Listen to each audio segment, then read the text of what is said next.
நீ சமூக ஊடகத்தில் இதைத்தான் பேசணும், இதைத்தான் பேசக்கூடாது அப்படின்றத நாங்கள் நிர்ணயிப்போம் அப்படின்றதான் எனக்கு கொடுக்கப்பட்ட இன்றைக்கி சம்மன். ஒரு யூடியூப் வீடியோ போட்டிருக்கோம், அவங்க வராகி தரப்பில் என்ன சொல்கிறாங்களோ அதை சொல்கிறோம். நீங்கள் காவல்துறை தரப்பில் ஆதாரங்கள் இருந்துச்சுன்னா விசாரணை பண்ணி சார்ஜ் ஷீட் போட போகிறீங்க, அவ்வளோதான். ஒரு யூடியூப்பில் ஒரு வீடியோ கொடுக்கறதுனால உங்கள் கேஸ் கொலாப்ஸ் ஆகிடுமா? நீங்கள் நல்லா கவனித்து பார்த்தீங்கன்னா எஃப்ஐஆர் போட்ட இந்த சென்னை மாநகர காவல்துறையானது அந்த போலி ஆவணத்தை பதிவு செய்த பத்திரப்பதிவு துறையை சேர்ந்த ஊழியர்கள் ஒருவரை கூட இதுவரை கைது செய்யவில்லை.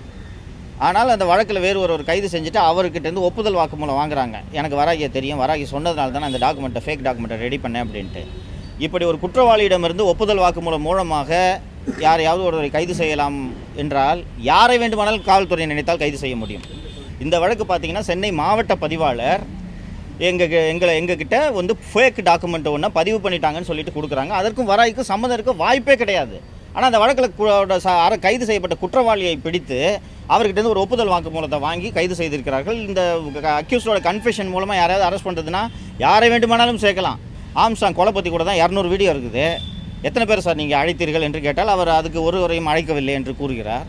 ஸோ இப்போது எனக்கு விடுக்கப்பட்ட இந்த அழைப்பானை என்பது நேரடியாக பத்திரிகை சுதந்திரத்துக்கு விடுக்கப்படக்கூடிய நெருக்கடி, அச்சுறுத்தல் என்று தான் நான் இதை பார்க்கிறேன். ஸோ காவல்துறை என்ன நினைக்கிறது என்றால் அரசுக்கும் அவர்களுக்கும் எதிராக யார் பேசினாலும் விசாரணை என்ற பெயரில் அவர்களை அழைத்து நாங்கள் மிரட்டுவோம் என்பதை வெளிப்படையாகவே இந்த சென்னை மாநகர காவல்துறை செய்து கொண்டிருக்கிறது. அவங்க ஒரு 50 கேள்விகளை எழுதி தந்திருந்தார்கள். நான் அந்த கேள்விகளுக்கு பதிலளித்தேன். கீழே என்னை கையெழுத்து போட வேண்டும் என்றார்கள். அதுக்கப்புறம் வாக்குமூலத்தில் கையெழுத்து போட வேண்டும் என்றார்கள். நான் எதிலும் கையெழுத்திட முடியாது என்று நான் மறுத்துவிட்டேன்.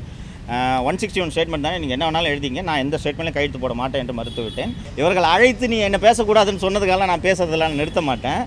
இது ஒன்றுமே இல்லை. நீங்கள் இந்த ஒரு சென்னை மாவட்ட பதிவாளர் ஒரு விஷயத்தில் தான் புகார் கொடுத்துருக்காரு. இது மாதிரி 100 ஊழல் பத்திரப்பதிவு துறையில் தினந்தோறும் நடந்து கொண்டிருக்கிறது. அதை பற்றியெல்லாம் பேசாமல் எல்லாம் இருக்க முடியாது. பேச வேண்டும். நான் மட்டும் இல்லை, நீங்களும் பேச வேண்டும்.